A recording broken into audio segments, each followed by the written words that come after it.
All right, so welcome to another episode of Mistaken Identity Beyond the Ballpark, where we talk to people who work for the Cubs, but not about business. We talk about what's going on in their personal life, and I am excited to get to talk to somebody I've been wanting to talk to for a long time. After I've seen all the cars and all the hard work you do, I don't do any manual labor, but this guy does some manual labor that makes me look like I lost my man card sometimes. But that is Nick. Nick, how's it going today? Oh, great. How are you today, Frank? Good, good. I'm excited to get to the cars, which we'll get to towards the end.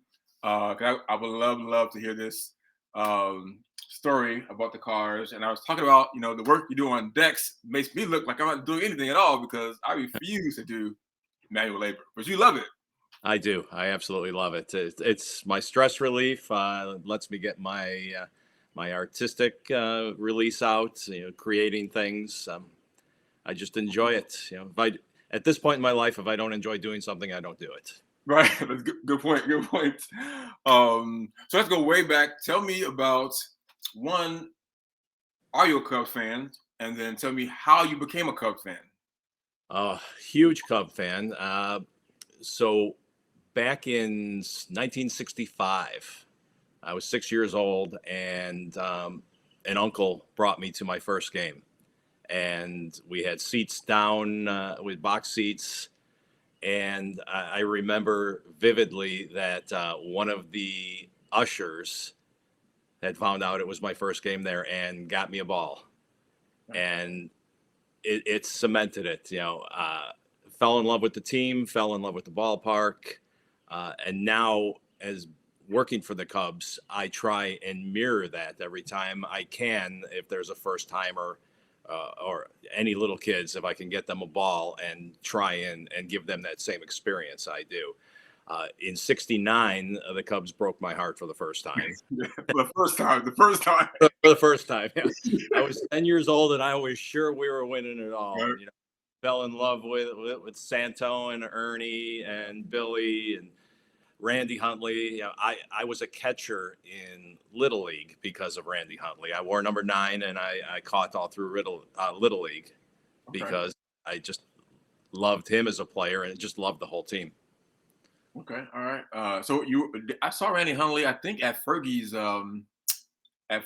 statue Yeah. unveiling, and he still gets around, and he has this huge World Series ring on his finger that stands out because his hands are smaller now. But did you get to see him that day at Fergie's? Oh, yeah. Actually, I was able to escort him Okay. when he left the suite, and he was parked in the player lot, and he was left on his own. So I escorted him out. We stopped at the Cubs store on the way, right just outside Gallagher Way. He wanted to get a cap for his grandson, so we Okay. went, did a little shopping, and he attempted to pay for it. And I was like, Randy, there's absolutely no way I'm going to allow you to pay for a cap. So I bought his cap for him and escorted him over to his car. But I was able to have a nice long conversation with him, and it was really cool. Yeah. Some of the experiences you have working for there are just they make the job worth doing every day. Absolutely, absolutely. Yes. Now, speaking of the World Series, though, do you remember what you were doing and where you were at when the Cubs won the World Series? Oh, of course. I'll never forget it. I was sitting first row of the first balcony in Cleveland, even with third base. I drove out there with my daughter and a friend. She was living in Texas at the time, Right. and I flew her home, picked her up at the airport at 6 a.m., and we drove out to Cleveland, and we were there in person watching the game. Now, so to me, because I didn't get to go, obviously, I was at home, nervous and on the floor. But so, what was that experience like compared to Wrigley? Like bag check or ticket scanning, and then see what was that experience like compared to working at Wrigley? I'm just curious as a fan. Uh, it was pretty similar. Staff was really friendly, and bag check was easy. What I did like was they had digital tickets, but when you came through, they had printers there, and they would print you a hard copy right at the gate. So since I wanted a ticket for Game 7 as a souvenir, I was able to get one, which was really cool.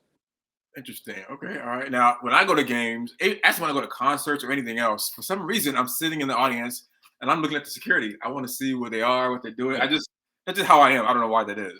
So I'm curious, when you were at the game, although it's game 7 and you focused on that, was there some part of you that was looking like, okay, how do they do their security? Was there some part of you that was doing that or no?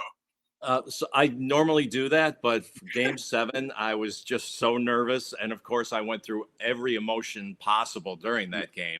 Okay. Uh, that I was just so wrapped up in the game and the experience that I didn't pay attention to staff. So what did you do during the rain delay? Um, so we went up into the concourse, the upper concourse, and basically prayed. Okay. But the friend that I went with is a news or a weatherman for one of the major radio or TV stations in Chicago. So I was with him, and he was on his phone. And for the first time, a weatherman was actually right about the Yeah. weather with rain delay. But we were on the phone watching the rain, and he called when the delay would be over, and Okay. kept our minds off of what was actually happening. Now, so when Davis hit that home run, what God. was really going through your mind? I'm just curious because you were there. I know at home I was like, turn channel, but what was going through your mind when the home run hit? What was it going through? It was a punch in the gut, and the first thing I turned to my daughter and I said, "Oh my God, they're going to do it to me again." Uh, Oh, I thought at that point that we weren't coming back. yeah. You know, as I said, every emotion possible. I went from ecstatic to just All right. hopeless. Now, did you sit down at any point in the game at all? After the rain delay, obviously. Were you sitting down at all, or were you just No, standing the whole no, time? Did anybody? standing the whole time. No, Okay. nobody was sitting. Now, even though we were on the road, would you say it was 50-50 crowd fan wise, or would you say even though we were on the Oh yeah, road? yeah. It was definitely 50% Cub fans. I have a video that I took after the game had ended when all the Cub fans came down to the lower box seats, and we basically filled up the whole lower bowl. Okay. All right. Now, you don't have to admit this or not, because I will. But was there any crying when they won? Oh, I cried like a baby.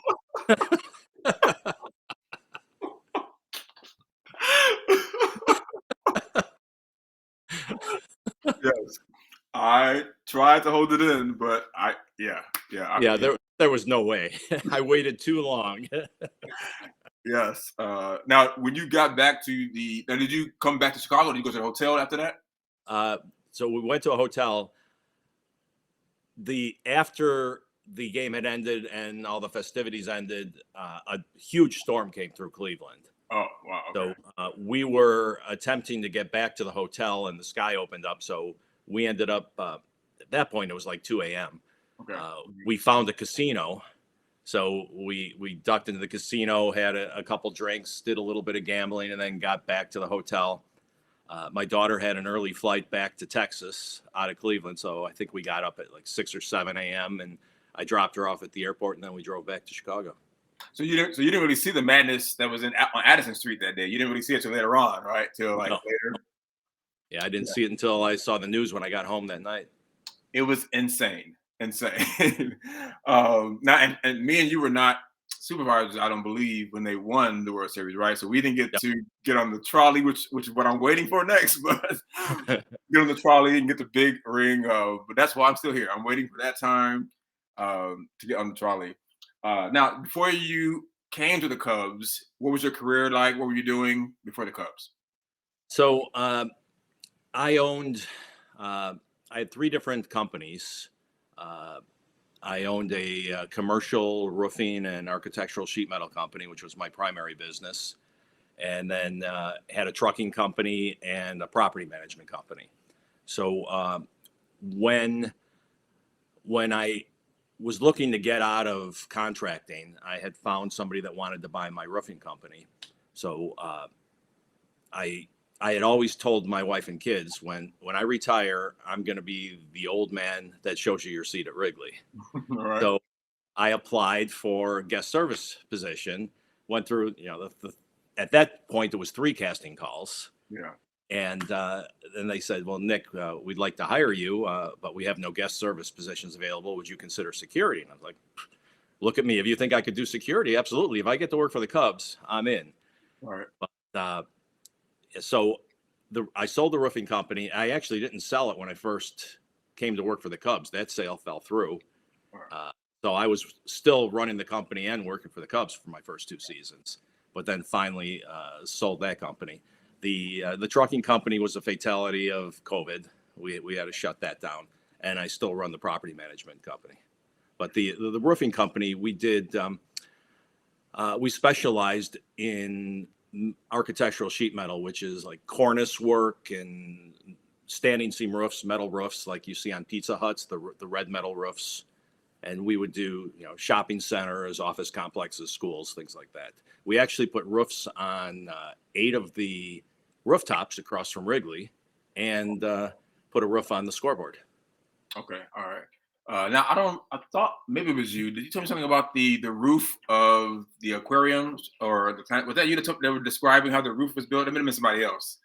I thought it was you that was telling us about how the roof was built on top of some building, either the Shed Aquarium or the museum. Oh Um, yeah, down at when we were at Soldier Field, yeah, yes, they were doing the copper roofing on there. yes. Yes, Okay, all okay, all right. Yeah, I remember that you describing that to me. Okay, now it all makes sense. yeah. And then we also when they did the renovation on Buckingham Fountain, that all the bowls are lined with lead, and they're all sheets of lead that are hammered in place and soldered to make it watertight. So that was a project we worked on too. And I completely forgot about this until we just said it right now. But you did go to work at Soldier Field this past season for the first time. What Yes. was that like for you? That's not Cubs related. What was that like for you?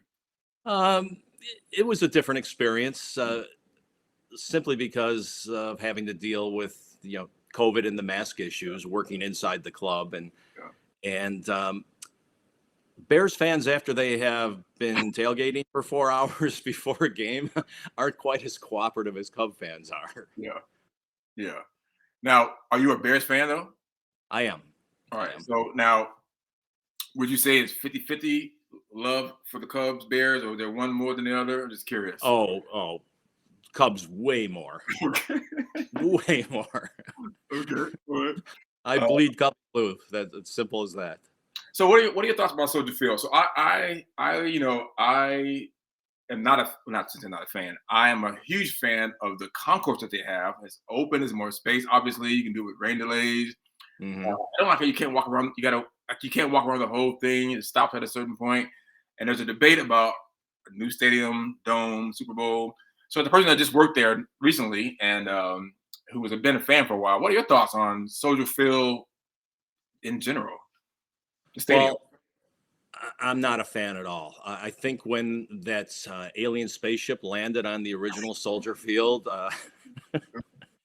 they destroyed it. Uh, Right, it's not a good venue for football. It right. wasn't designed for it. I really hope they build in Arlington Heights and go with the Dome Stadium. Yeah. Uh, I do too. I don't want the Cubs to ever get rid of Wrigley, but it would be no. cool to work in a brand new stadium, in my opinion. It would just be cool for me to work in a brand new stadium. I've never had the chance to because I'm not working that guaranteed rate ever. But I would like to work in a new stadium. That'd be cool to me. Well, hopefully we could do it in Arlington Heights in the Bears' Yeah, new stadium. now, how did you get into the deck and the backyard work? How did that come about?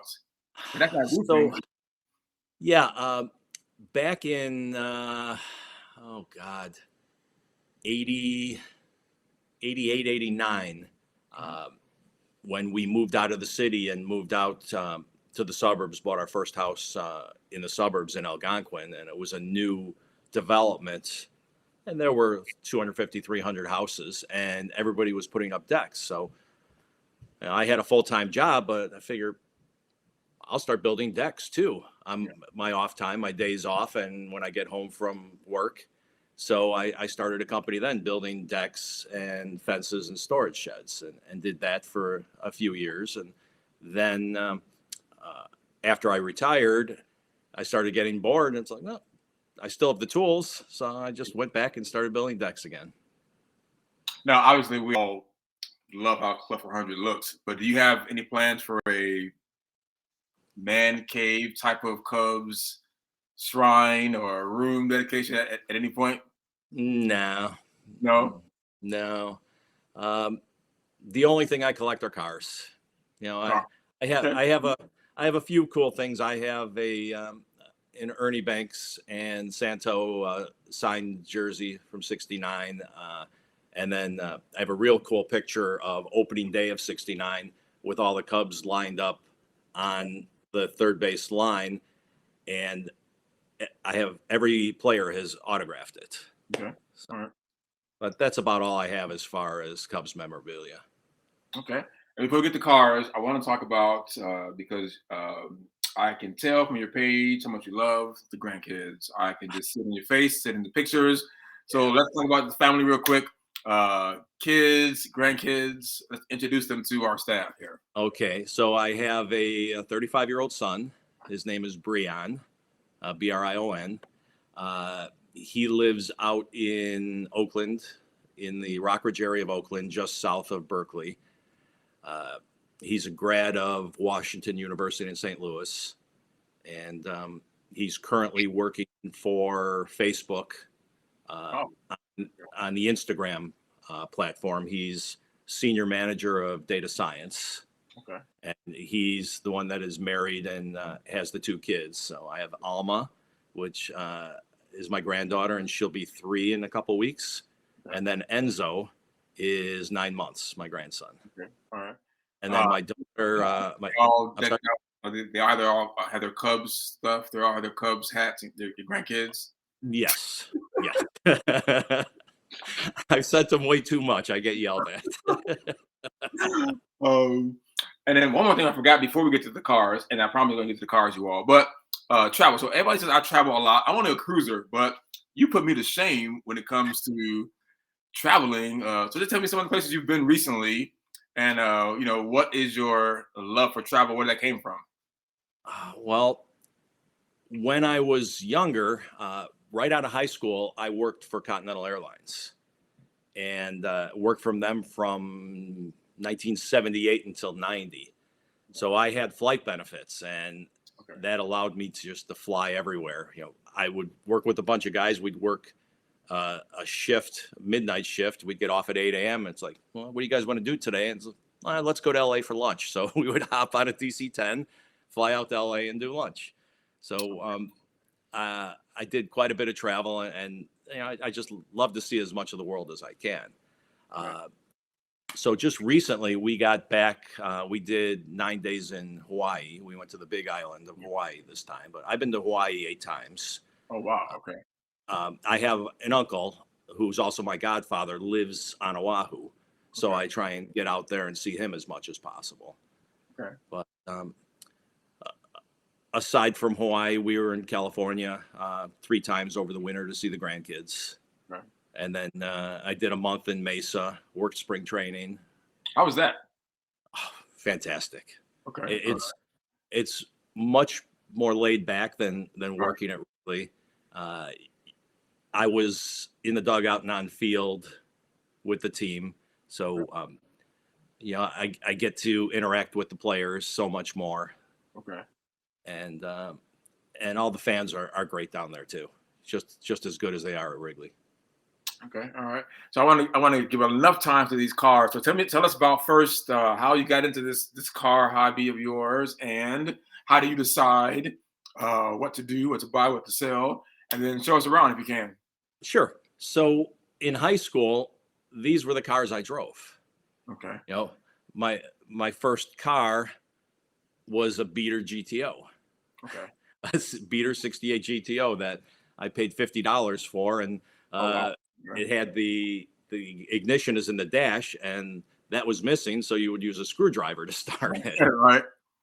And then I had a Chevelle Super Sport, and then my first new car I bought was a '79 Camaro.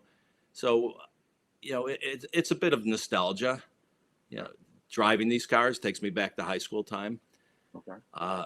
So when my kids were in high school, and I had a little more disposable income, then I started buying cars again. I did an addition on the house, put up a 4-car garage, and my goal was to keep it full of cars at all times. Okay. So what I look for is either very rare cars or original owner cars with low mileage. Okay. And I sell them when I get bored with them. Okay. All right. Okay. How many do you have in total? How many? Uh, Currently, I only have 2, Okay. Okay. but I've probably owned 100 of them over the last 25 years. Oh wow. Okay. Okay. All right. Well, let's take a look and see what we have here. Okay, we'll go out to the garage. So uh, currently, sorry about that. Oh, you're good. So currently, I have a 1979 Trans Am, which is referred to as a 10th anniversary Trans Am. It was a limited production car, and they only made a total of 1,817 of them. Oh wow. Okay. So Oh yes, it's nice. Okay. this is the Trans Am. It's special graphics for the 10th anniversary. Okay. And this car only has 13,600 miles on it. Oh wow. Okay. Original owner. It's had no whole life. And there's the engine on it, which being 40 plus years old, it's cleaner than most new cars are. Yeah. Right.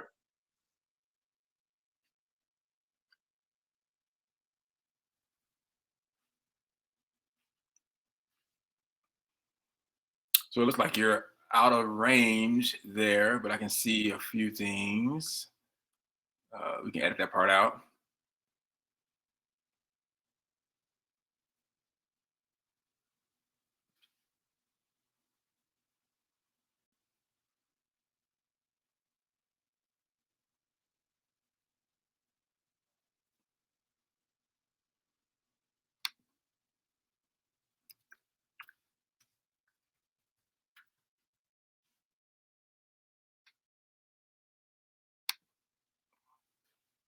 Let's see if I can send him a message real quick to come back in there.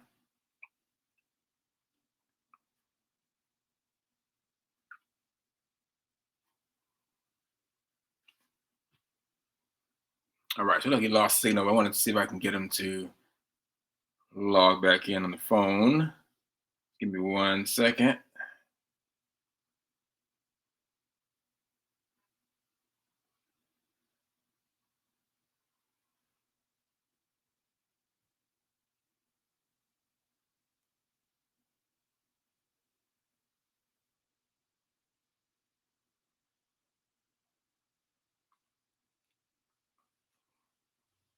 All right, he's gonna jump back on. While I'm waiting for him, though, I just want to make sure you all check out our Patreon page. It's on the screen right there.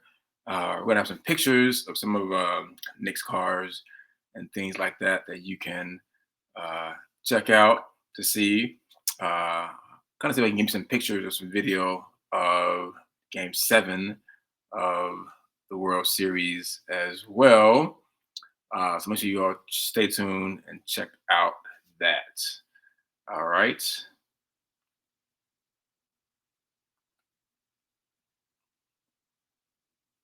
All right, message me now. All right, he's gonna jump back on real quick. But yeah, so make sure you all support the show. All of our podcasts that you hear on the audio version are usually always available here on the TV version, and then you can check it out that way. Let me tell them how to get back on real quick.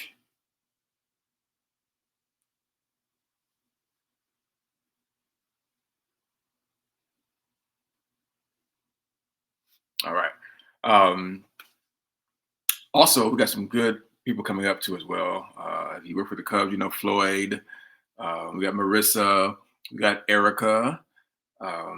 a lot more coming up. Plus, the supervisors are having their annual bash on August the 13th, and we always cover that at Club 400. So that should be exciting. Here's Nick right here. I'm back. Yeah, so I think when you went to the front of the car, the signal cut out. We can when you're behind the car, we can see it. Or on the side of the car, you can see it. But when Okay. you're in front of the cars, that's when it cuts out. All right. So what you saw the just the Trans Am? Yes. So if you do the second one, you can't go in front of the car. You just have to stay on the side of the car or the back of the car. If that's okay. Sure, absolutely. All right.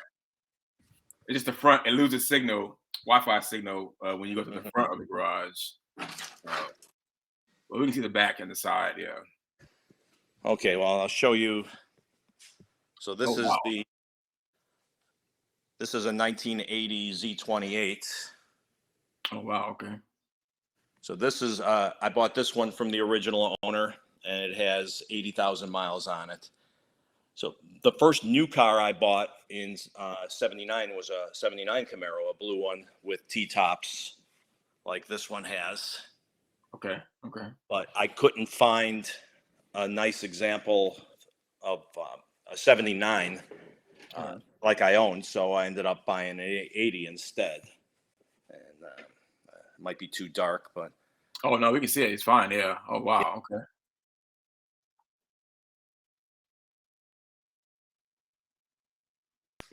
And then oh, I think I lost. Oh, I think I'm Oh, you're losing you there. again. You back? Yep.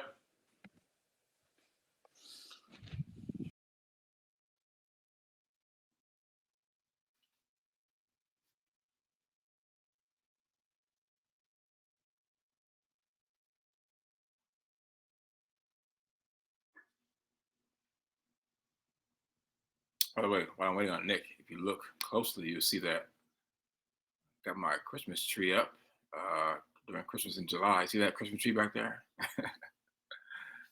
um, See if I can get him to come back inside real quick. But yeah, so Jordan and I and Christian are doing um, Christmas in July again, and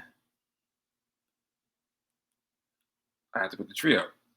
We're doing the whole thing, the gifts, we're doing all that kind of stuff. So it should be pretty cool. Here's a better view of the tree. You see that there? The tree is there. The tree's on this side. Yep. I just put it up yesterday on July the 1st, so it's got to take a few days to settle. Loretta gave me a Christmas tree for the Cubs, so that's going to be up pretty soon. Um, so yeah, we're doing Christmas in July. If you check my social media, you'll see me all over the place. Christmas stuff in the house. Then we decking it out. It's funny because whenever the guests come over to the house, they're gonna walk in and think I'm going crazy because it's gonna be full of Christmas stuff. But yeah, actually, my brother today agreed to do it as well, so it should be pretty exciting. Now, the cool thing about the podcast is that when you hear the podcast, Joe, who does our editing and stuff, is gonna make it seem like this was a perfect episode with no issues at all. So if you're watching this, you're seeing we do the uncut, unraw version. We show you all on Patreon as our members, so you can see how much work Joe puts into the podcast to make it sound as good as it does. Advertisements and the intros, which is why we pay him all that we pay him, thanks to you all and the Patreon supporters out there. Um, so yeah, thanks a lot for that. Again, you can always email us with any questions, or if you want to be on the show, our email address. Check it out. Got some questions for Floyd that you want us to ask. There that is as well. I'm gonna have Mike Smith on the show again, by the way, and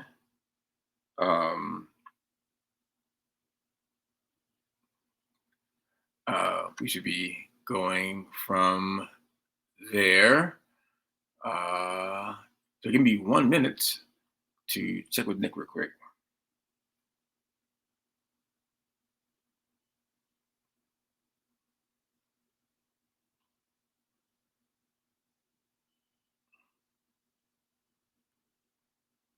Let's see.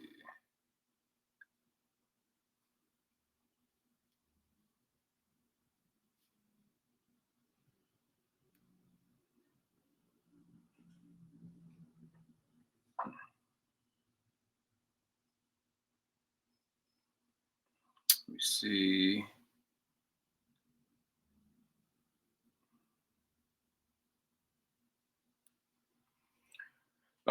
So having some small difficulties in there, but again, if you're hearing this on the podcast, then you'll be hearing none of this part.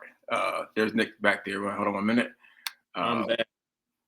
No problem. So our Joe Flaherty, you might remember him. He does all the editing, so nobody will even see any of this. It'll be all put together. So Great.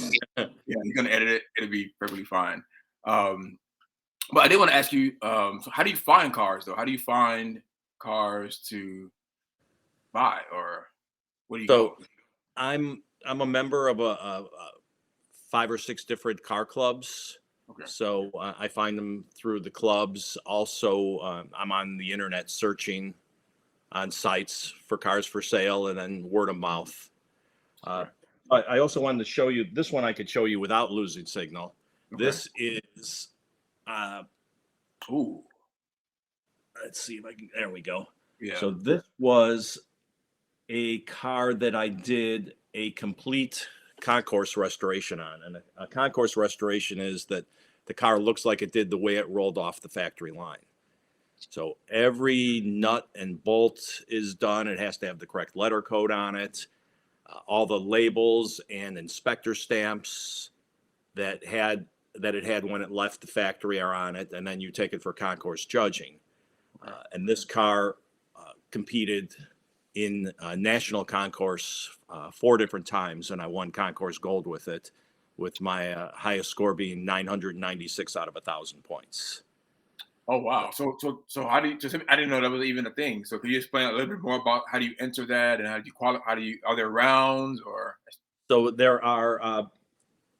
This was a GTO. It was a 1970 GTO Judge convertible. They only made 168 of them. It was a very rare car, which is why I invested the time and money into doing a concourse restoration on it.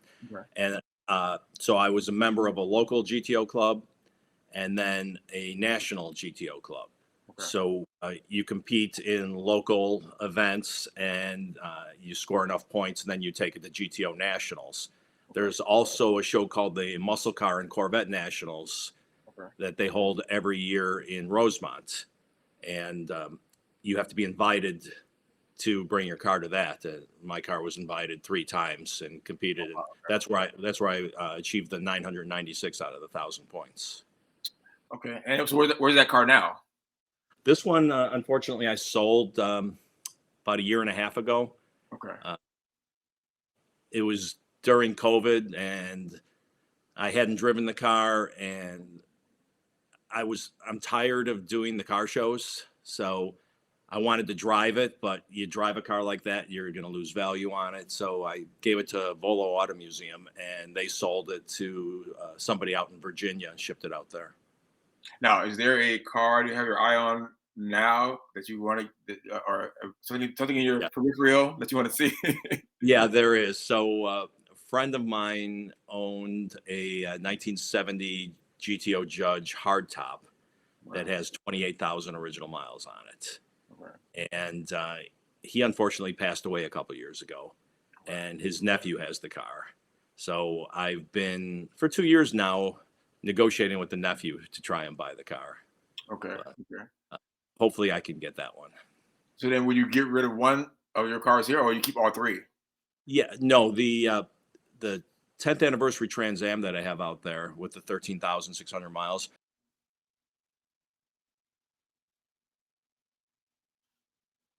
So the leather interior, did I lose you? No.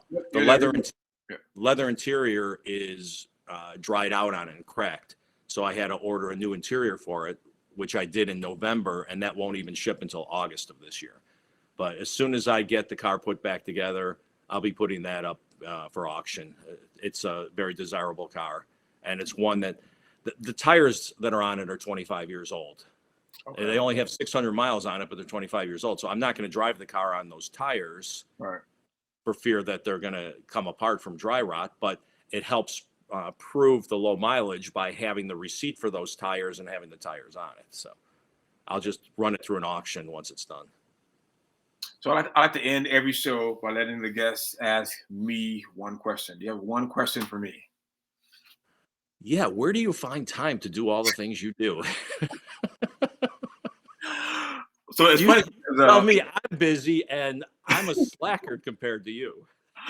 like for podcast, but for example, podcast wise, I will record about a few 30-minute shows in a 1 week period, and I'll hand them over to Joe, who edits them and uploads them and puts the intros, and he makes them look like great. It makes them sound great.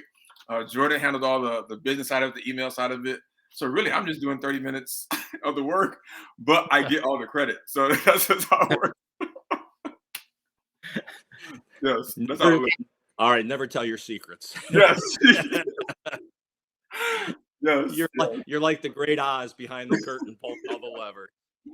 Yeah, I totally am grateful for Joe Flaherty and Jordan, definitely. But Nick, it's been great. Thank you definitely very much.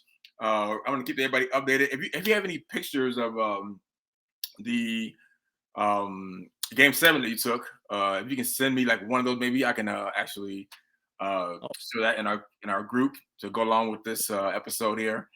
Yeah, But it's been absolutely. great. I have a screenshot that a friend sent to me from ESPN with me and my daughter holding the W flag after they won. So I'll send that. Oh, perfect. Okay, perfect. All right. Well, Nick, thank you very much, and all of you that are listening and are watching the show, thank you all very much, and we will catch you all on the next episode. By the way, my next guest, Nick, coming up is going to be Floyd, and I can never tell what kind of mood he's going to be in. So it should be a very interesting time. You know Floyd, so this should be a very interesting one next coming up. Yes. Oh, wait, one quick thing. Yeah.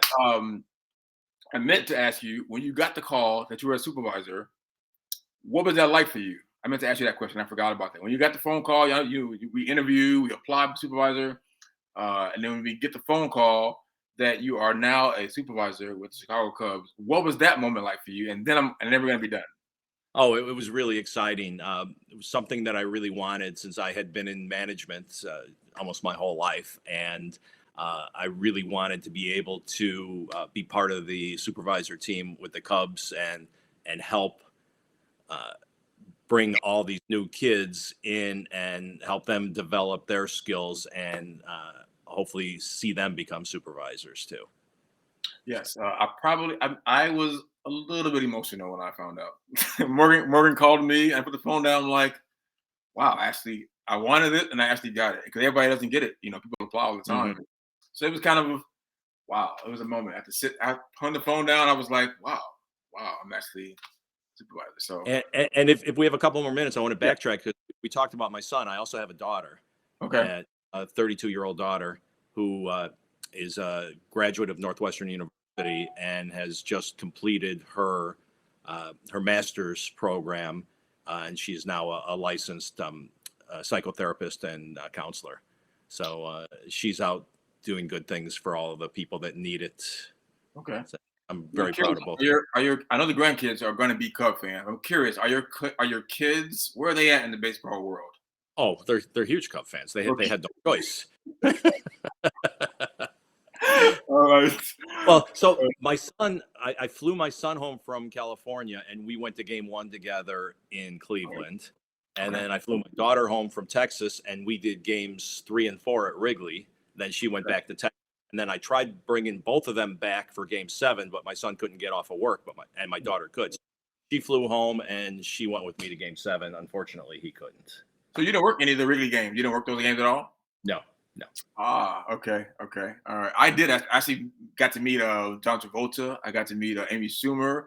There were celebrities all over Wrigley Field that day, and it was cool to get to meet all of them. But I think next year I'm gonna do what you did, probably just go to at least one those games if I can afford a ticket because I heard that the prices were on secondary market pretty bad. So When I found out when the Cubs made the playoffs, I called the kids and I said, "Listen, I'm spending your inheritance. If you want to come with me."